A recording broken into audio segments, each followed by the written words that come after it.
Sigurisht që pritjet tona si gazetarë edhe jashtëzakonisht edhe interesimi këto takimet e fundit ka qenë shumë i madh prej mediave, por edhe pritjet me qenë se sot ka qenë takimi i dytë me liderin e LDK-s si kryeministrit Kurti, edhe pritjet kanë qenë që ka me dalë të paktën me një qoftë propozim konkret, qoftë emër konkret sa i përket çështjes së presidentit, duke ditë edhe afatin që po soset për çdo ditë edhe ka mbetur shumë pak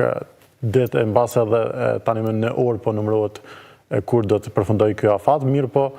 ajo çfarë kemi pritur ne, po besoj edhe krejt qytetarët e Kosovës, nuk doli as sot, meqense se prap nuk pat emër konkret, as nuk pat ndonjë propozim as prej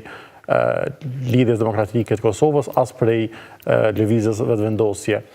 Fillimisht takimi ka zgjatur rreth një orë, që është thujse përgjysmë më i shkurtër se sa takimi i parë mes dyshës Kurti Abdigjiku, edhe i pari që ka dalë ka qenë kryetari i LDK-s, i cili në një farë forme tha që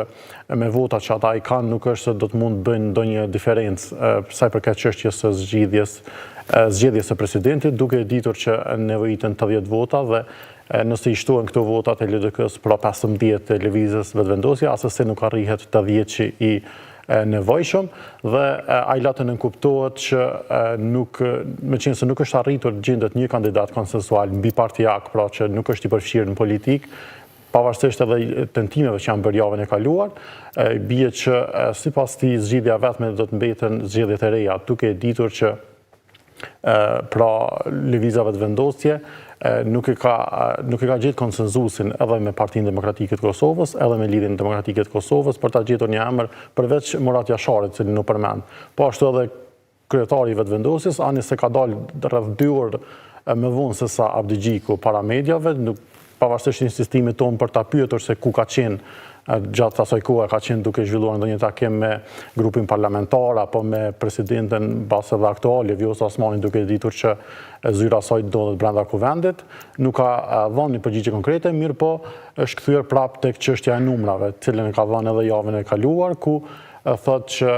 maksimumi çfarë ai mund të ofrojë për secilin do kandidat është 66 vota, përfshir 57 të grupit më të madh, pra grupit që drejton lëvizjes vetëvendosje, bashkë edhe me pakicat jo serbe në këtë rast që e bëjnë 66 vota. Mirë po sipas tij vazhdojnë të mungojnë edhe 14 vota dhe kjo është analogjia vetme e zotit Kurti deri më tani sa i përket publikut edhe mediave, duke ditur që mbase edhe në takimet e mbyllura me liderët mund të kenë diskutuar edhe çështje tjera, mirë po sa i përket mediave sillet tek numrat. Ai edhe me tej thotë që janë mundësit për të gjetur një emër i cili i bashkon, i unifikon, apo edhe me dalë edhe me propozime partijake, duke ditur që edhe në takimin që ka pasur të shtunën me kryetarin e Partisë Demokratike të Kosovës, është thënë që meqense nuk është gjetur një emër konsensual, atëherë të dilet me kandidatura partijake. Pra në këtë rast i bie që një kandidat ta propozoj vetëvendosje dhe një Partia Demokratike e Kosovës dhe me pas të njëjtit përmes votës së fshat në kuvent të shihet nëse merr besimin ose jo në 2 raundet e para që duhet jenë mbi 80 vota në kuti dhe në raundin e tretë me 61 vota miratohet. Mirë po, edhe këtu ka pasur një kleçk nëse mund ta quajmë, meqense të shtunë nuk është përmendur fare çështja e një kandidature të mundshme nga ana e lëvizjes vetëvendosje, derisa burimet brenda Partisë Demokratike të Kosovës kanë thënë që në atë takim zoti Hamza i ka kërkuar zotit Kurti që posti i presidentit të takojë Partisë Demokratike të Kosovës dhe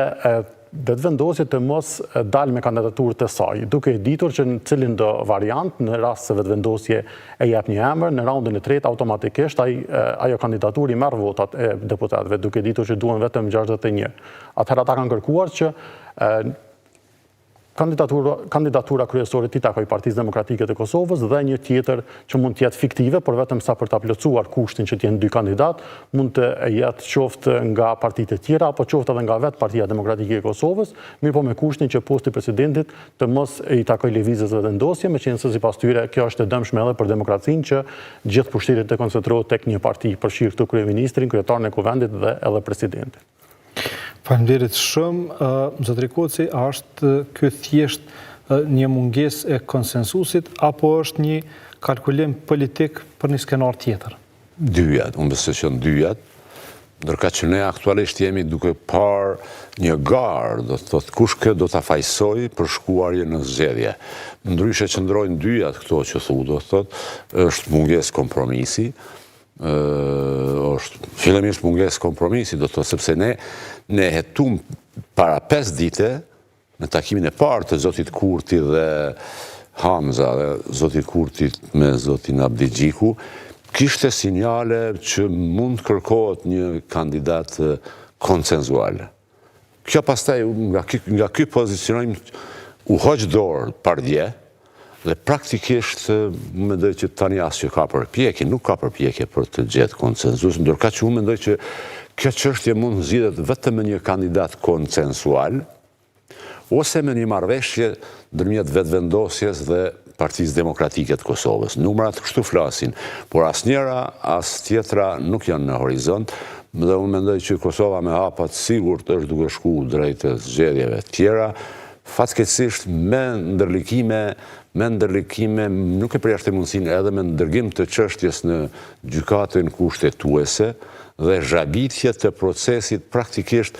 kthejmë atje diku në prilin ose marsin e vitit të kaluar dhe ballafaqim me një fazë sërish të jo qëndrueshmërisë, pa qëndrueshmërisë institucionale në Kosovë. Njërisht unë dua të shpresoj që do të tentojnë spaku në këto 48 orë të gjejnë zgjidhje, po shpresat janë shumë të vogla. Sinqerisht nuk hetoj që ka sinqeritet, nuk ka përpjekje për gjetë një kandidat konsensual. Madje as opozita nuk bën përpjekje që e unifikuar ta gjejë një kandidat dhe ta sfidoj zotin Kurti në kuptimin që ta nxjerr kandidatin dhe t'i thotë, shiqo, ke me 51% të votave ke marrë qeverinë dhe kryetarin e parlamentit. Mendojmë që një kandidat i pavarur, jo partijak, do të ishte minimumi i balancit të pushteteve. Dhe në të kundërtën, nëse jo, nuk e bëjmë kvorumin. Mendoj që do të ishte pozicionimi mirë i opozitës, por nuk arritën as këtë ta bëjnë, tani unë nuk e kam të qartë, nuk arritën të koordinohen, nuk kanë vullnet, apo nuk duan. Mirërisht, kjo është, do të thotë, situata në të cilën në mbesej që brenda 48 orë ne do të jemi në zgjedhje. Ka disa skenarë zgjedhjeve, por e fundit është që Kosova, sipas gjitha gjasave, nëse nuk ndodh një mrekulli, shkon në zgjedhje tjera. Do të flasim për këtë se çka janë skenarët dhe a mund të shkojnë direkt në zgjedhje apo ka mundësi të tjera që interpretohen nga ana juristëve. Zoti Bajraktari, apo shihni gatishmëri reale për kompromis në mes të partive, apo secila është duke mbrojt pozicionin e vet? Ka përshtypjen që më tepër është pikërisht fakti që përveç tentativës për ta mbrojtur pozicionin e vet, synim është me fajin e kujt vendi po shkon drejt zgjedhjeve, ndërsa se kur dhe si do të shkojnë zgjedhje është çështje besoj për diskutim, sepse ç'është e vërteta në 86 paragrafi 2 kushtetutës e përcakton qartë që presidenti e vendit duhet të zgjedhet jo më vonë se 30 ditë para përfundimit të mandatit të presidentit aktual, mirë po dispozita kushtetuese edhe këtu, por edhe kur vendi shkon në zgjedhje është e heshtur se çka në fakt bëhet në rast se eventualisht nuk arrihet me u përfundu ky proces para kësaj date, pavarësisht që dispozita kushtetuese dhe afatet janë imperative, janë të natyrës detyruese, sepse në instancën e fundit kështu thot në mënyrë taksative duhet, do të thonë që i bjen në terminologjinë juridike është obligative, mirë po megjithatë nuk ka dispozitë tutje çka nëse nuk arrihet të zgjedhet brenda kësaj periudhe. Në supozimin që edhe mund të bëhet pas kësaj date, atëherë çështja mund të adresohet nga palët e autorizuar në gjykatë kushtetuese dhe kjo e fundit pastaj mbetet me vlerësu situatën se çka në fakt dhe është në përputhje me kushtetutën apo ka vetëm shkelje të natyrës procedurale dhe pa ndonjë efekt që përjashtohet mundësia që të vendos kështu. Kjo në bindjen time është refleksion i mungesës e vullnetit dhe konsensusit politik të cilën e kemi pa tash ca kohë në spektrin politik vendor. që është e vërteta pas zgjedhjeve të fundit, pati disa sinjale, disa indikacione të mira, se megjithatë po shkojmë drejt normalizimit të skenës politike, me miratimin e marrëveshjeve ndërkombëtare, me konsensusin për tejkalimin e situatës për sa i përket me theks veçantë konstituimit të kuvendit, përfshirë edhe zgjedhjen e nënkryetarit nga radha e komuniteteve, mirë po me shumë gjas vendi po shkon drejt dështimit, që është e vërteta, është hera parë që nëse eventualisht shkohet në zgjedhje për shkak të dështimit të zgjedhjes së presidentit, është hera parë që vendi shkon në zgjedhje për këto shkaqe, sepse deri tash asnjëherë Kosova nuk ka shkuar në zgjedhje për shkak të mos arritjes së konsensusit ose kompromisit të nevojshëm për gjetjen e një kandidati qoftë të spektrit politik ose edhe të kandidatit pavarur që ka qenë praktik në të kalumen.